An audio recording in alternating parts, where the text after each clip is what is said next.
කොහොමද හැමෝටම brown සෙලනීස් food channel එකට ඔයාලා හැමෝම ආදරෙන් පිළිගන්නවා. අද මම ඔයාලට අරගෙන ආවේ pumpkin pie recipe එක.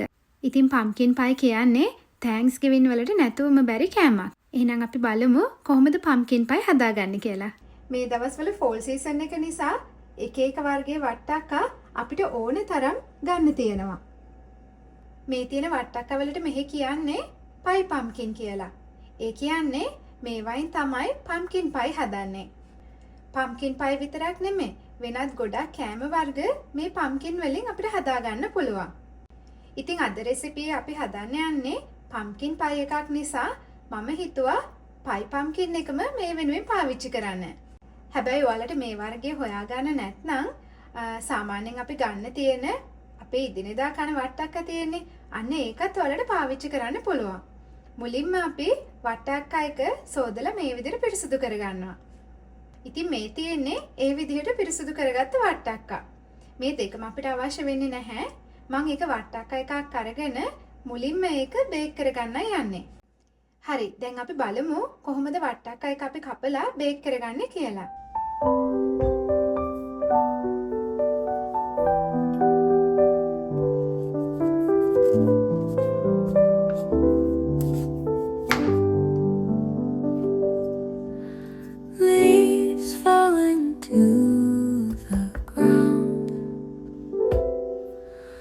Whispers in the wind so out. ඉතින් මේ විදිහට තමයි pie pumpkin එක ඇතුලේ පේන්න තියෙන්නේ. දැන් අපි හැන්දක් පාවිච්චි කරලා මේකේ මේ ඇට ටික සූරලා අයින් කරගන්න ඕනේ.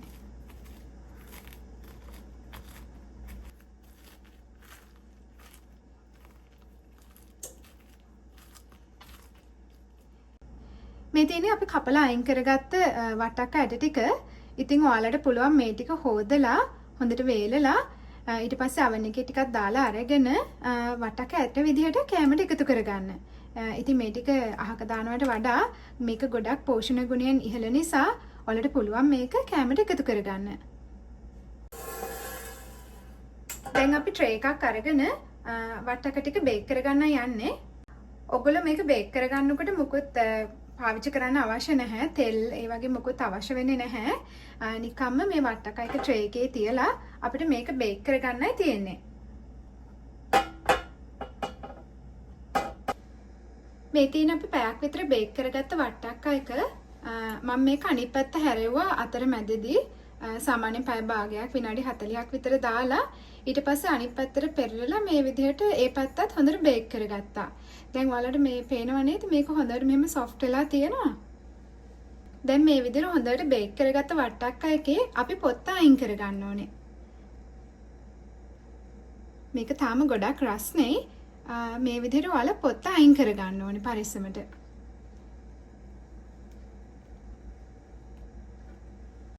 දැන් මේ විදිහට පොත්ත අයින් කරගත්ත වට්ටක්කා එක අපි හොඳට පොඩි කරගන්න ඕනේ.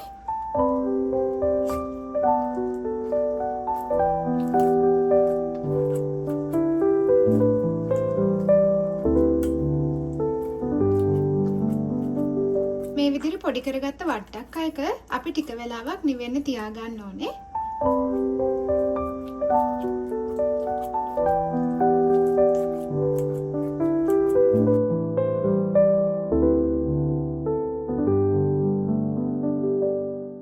අපි දැන් කලින් පොඩි කරගත්ත වට්ටක්කා එක ටිකක් පෙරා ගන්න යන්නේ.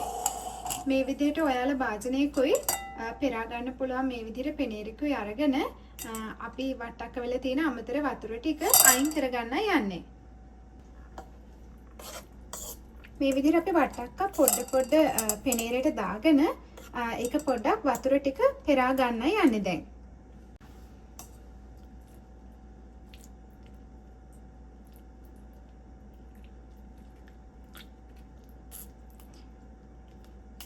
මේ විදිහට අපි පොඩ්ඩක් ප්‍රෙස් කරාම ඒකේ තියෙන වතුර ටික ඔයාලට පේන විදිහට මේ පල්ලෙහෙන් වෙන් කරගන්න පුළුවන්. ඔයාලා රෙසිපියක් කරනකොට වට්ටක්කවල මේ අමතර වතුර ටික අයින් කරගත්තේ නැත්නම් ඔයාලගේ රෙසිපියට වැඩිපුර වතුර එකතු වෙලා ඒකේ පදම වර්ධින්න පුළුවන්. ඒ නිසා මතක ඇතුව මේ විදිහට වට්ටක්ක ටික තැඹුවට පස්සේ මේ වතුර ටික පොඩක් පෙරලා මේ විදිහට අයින් කරගන්න. එතකොට අපිට මේ විදිහට හොඳට thick pulp එකක් හදාගන්න පුළුවන්. මේ pumpkin puree එක ඔයාලට කඩවල් වලින් ගන්න පුළුවන්. ඒවා can වල එනවා සාමාන්‍ය pumpkin puree කියලා ගහලා තියෙනවා. ඉතින් ඒක අරගෙන ඔයාලට මේක හදාගන්නත් පුළුවන්. ඒත් මම හිතුවා අද ඔයාලට pumpkin puree හැමෝටම නැහැනේ. ඉතින් වට්ටක පාවිච්චි කරලා කොහොමද මේ puree එකත් හදාගෙනම රෙසිපි කරන්න කියලා පෙන්නන්න. මේ වගේ කලින් හදපු කෑන් එකක් පාවිච්චි කරන කෙනෙක් නම් විශේෂයෙන්ම බලන්න ඕනේ කෑන් එකේ ගහලා තියෙනවා pumpkin puree කියලා. ඉතින් මේ රෙසිපියේදී අපිට අවශ්‍ය වෙන්නේ pumpkin puree කියන එක. ඔයාලා හොඳට කල්පනාවෙන් බැලුවොත් පේනවා තවත් සමහර කෑන් වල ගහලා තියෙනවා pumpkin pie filling කියලා. ඒ කියන්නේ ඒකෙදි මේ puree එකට අමතරව සීනි වගේ දේවලුත් එකතු කරලා තියෙන්නේ කියන එක. ඉතින් ඔයගොල්ලෝ මේ වගේ කෑන්ස් කඩෙන් ගන්නකොට ටිකක් ඒක කල්පනාවෙන් කියවලා බලන්න. එහෙම නැති වුණොත් ඔයාලගේ මේ pumpkin pie එක වරදින්න ඉඩකඩ තියෙනවා. මේ තියෙන අපි හදාගත්ත pumpkin puree එක.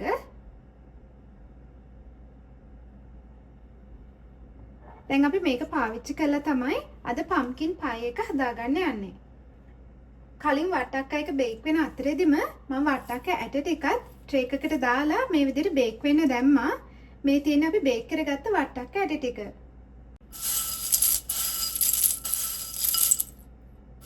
එහෙනම් එකක් කාලා බලමුද?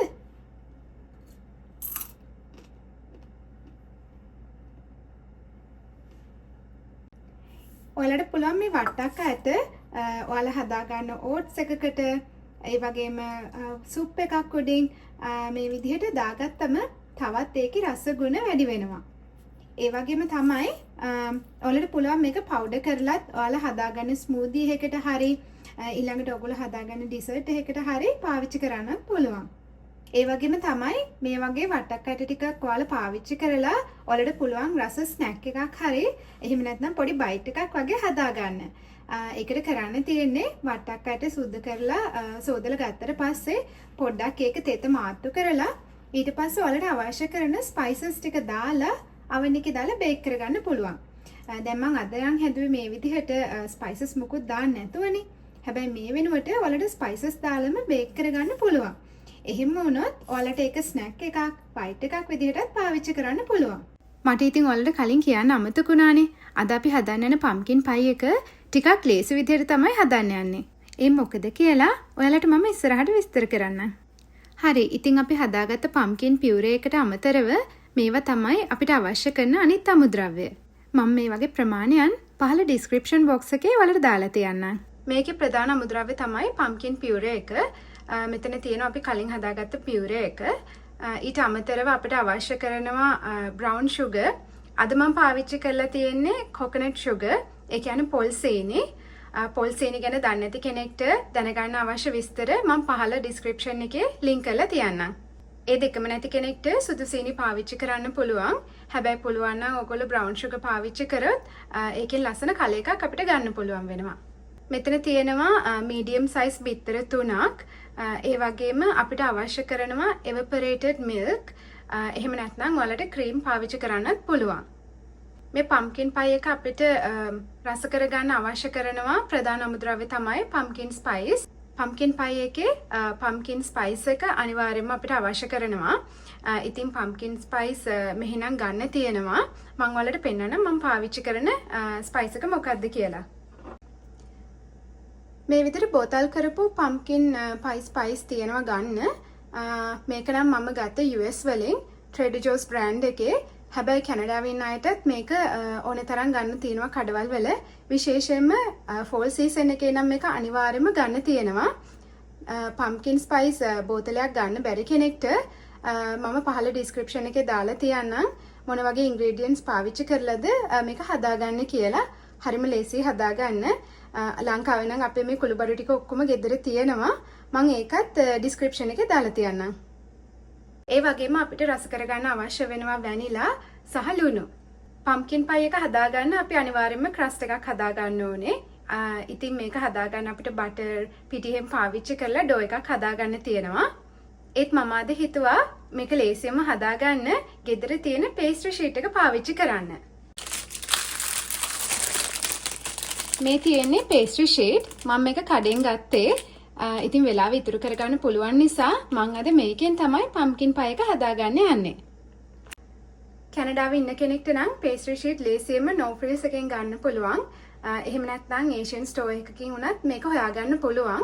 මම ඔයාලට පෙන්නන්නම් මම මෙතනදී පාවිච්චි කරන pastry sheet එක මොකක්ද කියලා. මේක තමයි මම අද පාවිච්චි කරන pastry sheet එක. මතක තියාගන්න pastry sheet ගන්නකොට puff pastry sheet එක තමයි ගන්න ඕනේ. මොකද තවත් pastry sheet වර්ග තියෙනවා. අද මම මේකෙදි පාවිච්චි කරන්නේ මේ puff pastry sheet එක. මම මේ pastry sheet එක මගේ කලින් වීඩියෝ එකකත් පෙන්නලා තියෙනවා. මම ඒක link කරලා තියන්නම් කැමති අයට බලන්න පුළුවන්. එහෙනම් දැන් අපි බලමු මේ ingredients ටික පාවිච්චි කරලා කොහොමද රසට pumpkin pie එකක් ලේසියෙන්ම හදාගන්නේ කියලා. දැන් අපි කස්ටර්ඩ් එක හදාගන්න යන්නේ. මුලින්ම මේ විදිහට භාජනයක් අරගෙන ඒකට අපි හදාගත්ත පියුරේ එක එකතු කරගන්නවා.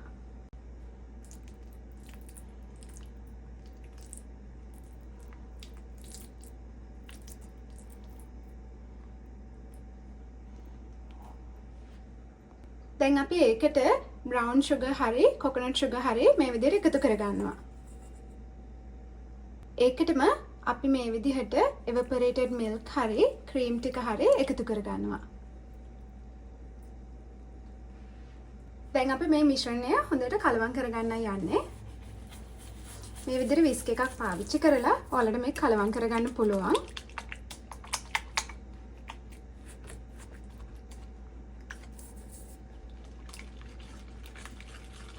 ඔයාලට brown sugar හෝ coconut sugar එකතු කරගන්න පුළුවන් නම් මේ විදිහේ ලස්සන පාටක් හදාගන්න පුළුවන්. දැන් අපි මේ මිශ්‍රණයට බිත්තර ටික එකතු කරගන්නවා. ඒක අපි දැන් මේ විදිහට හොඳට mix කරගන්නවා.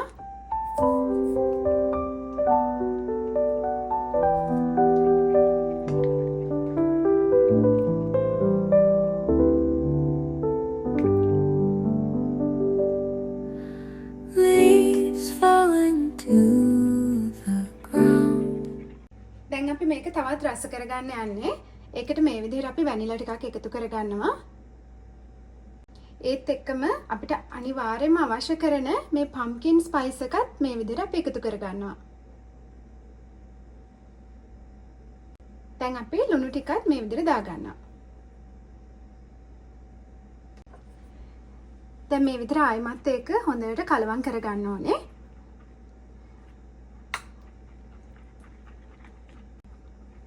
මේ වෙලාවේදී මේ මිශ්‍රණය හරියම සුවඳයි. ඒ කියන්නේ pumpkin pie එක හදන්න කලින්ම මට මේකේ සුවඳ හොඳට දැනෙනවා. මේ වගේ හොඳ thick paste එකක්, ලස්සන custard එකක් වගේ එකක් අපි මේ විදිහට හදා ගන්නවා.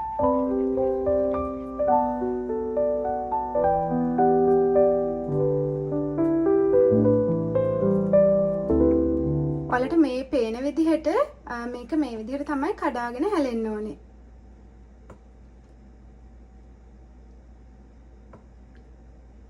දැන් අපි බලමු කොහොමද අපි crust එක හදාගන්නේ කියලා. මම ඔයාලට කලින් කිව්වනේ අද මම crust එක හදන්නේ ලේසි විදිහකට. ඉතින් ඒකට මම පාවිච්චි කරන්නේ puff pastry sheet එක. සාමාන්‍යයෙන් pie එකක් හදන්න නම් මේ වගේ pie dish එකක් අවශ්‍ය කරනවා. මේ වගේ pie dish එකක් නැති කෙනෙක්ට round 30ක් උනත් ගන්න පුළුවන්. හැබැයි ඔයගොල්ලෝ ගන්නකොට ඒක ගොඩාක් ගැඹුරු නැති මේ වගේ ටිකක් අඩු ගැඹුරකින් තියෙන dish එකක් ගන්න. මේක තමයි මම අද ඉතින් පාවිච්චි කරන්න යන්නේ. ඊට අමතරව ඔයගලන්ට පුළුවන් මේ වගේ muffin tray එකක් පාවිච්චි කරන්න. එතකොට ඔයාලට පුළුවන් ලොකු pumpkin pie එකක් නැතුව පොඩි pumpkin pie හදාගන්න. එතකොට ඔයාලට ඒක serve කරන්නත් ලේසි. මොකද එක්කිනාට එක ගාන වගේ දෙන්න පුළුවන් නේ. ඉතින් මම අද හදන්න යන්නේ මේ tray එකෙන් එකකුයි මේක පොඩි එකක්. ඒක නිසා මම හිතුවා මේකේ එකකුයි පොඩි කීපයකුයි හදාගන්න. මේ trays වල measurement එක මම පල්ලෙහායින් දාන්නම්. ඔයාලට idea එකක් ගන්න. ඔයාලා තනි pie එකක් හදනවා නම් මීට වඩා ලොකු tray එකක් ගන්න ඕනේ. මම ඔයාලට idea එකක් ගන්න දාන්නම් පල්ලෙහායින් මොනවාද මේවයි measurements කියලා. මුලින්ම අපි bench top එකට මේ විදිහට පිටි ටිකක් ඉහා ගන්නවා. tray එකක් උනත් ඔයාලට පාවිච්චි කරන්න පුළුවන්. ඊට පස්සේ මේ විදිහට rolling pin එකේ පිටි ටිකක් ගා ගන්නවා. ඔයාලට මතක නම් මම කලින් pastry හදනකොට කිව්වා අපි මේ විදිහට roll කරන්නේ නැහැ sheet එක. කෙලින්මයි අපි පාවිච්චි කරන්නේ කියලා. හැබැයි මේකෙදී නම් ප්‍රශ්නයක් නැහැ. අපිට dough එකක් හදා ගන්න ඕන නිසා මම ඒක ටිකක් roll කරගන්න යන්නේ. ඉතින් මගේ ළඟ ඉතුරු වෙලා තියෙනවා මේ කලින් පාවිච්චි කරලා පොඩි කැලි ටිකකුත් මම ඒ ටිකත් එකතු කරලම මේ ඩෝ එක රෝල් කරගන්න යන්නේ.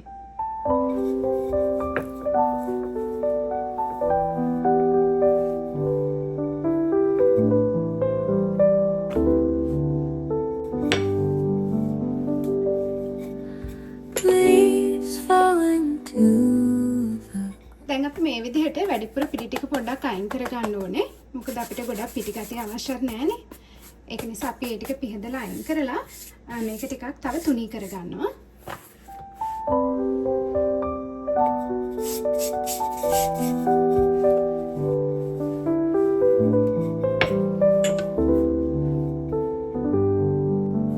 දැන් මේ විදිහට තුනී කරගත්ත ෂීට් එක අපි ට්‍රේ එකට දාන්න යන්නේ.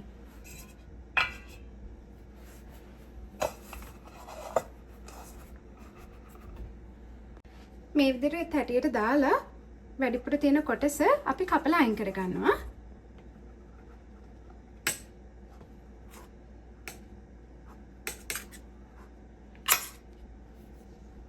දැන් අපි හොඳට මේක තැටියට අලව ගන්න යන්නේ මේ විදිහට.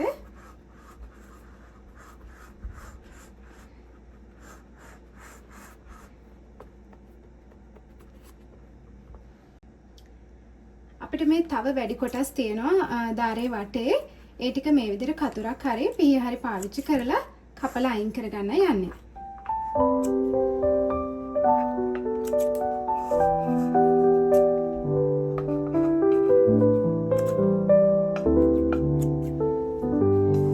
මේ වගේ ප්‍රමාණයක් අපිට ඩෝ එක තිබුණම ඇති. මේකෙන් එළියට එන්න ඕනේ නැහැ. අපි මේක පොඩ්ඩක් හොඳට දැන් මේකට අලව ගන්න ඕනේ.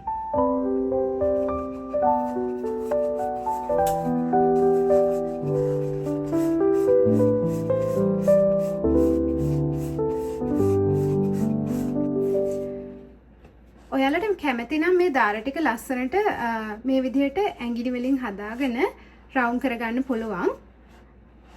කොහොමත් මගේ පයි ට්‍රේ එකේ ඒ වගේ හැඩයක් තියෙන නිසා මට ඒක ගොඩාක් හදාන්න අවශ්‍ය නැහැ. මම කැමති ටිකක් රස්ටික් ලුක් එකකට එනවා නම්. හැබැයි ඔයාලට කැමති නම් මේ විදිහට රවුමට ඇඟිලි වලින් ඒක ලස්සනට හදාගන්න පුළුවන්. එතකොට අර ලස්සන මෙහෙම වේව් එකක් විදිහට හදාගන්න ඔයාලට පුළුවන් වෙනවා. ඉතින් මේ විදිහට තමයි අපි හදාගත්ත ක්‍රස්ට් එක තියෙන්නේ. දැන් අපි මේකට ෆිලිං එක පුරවන්න යන්නේ.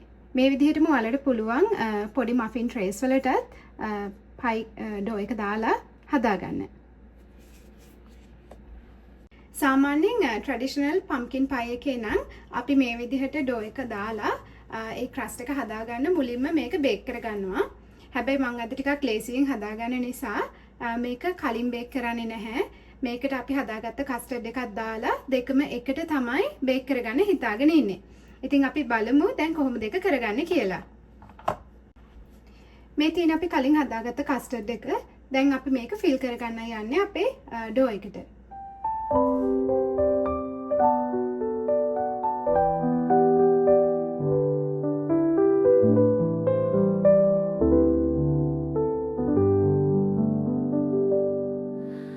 Leaves falling to the ground,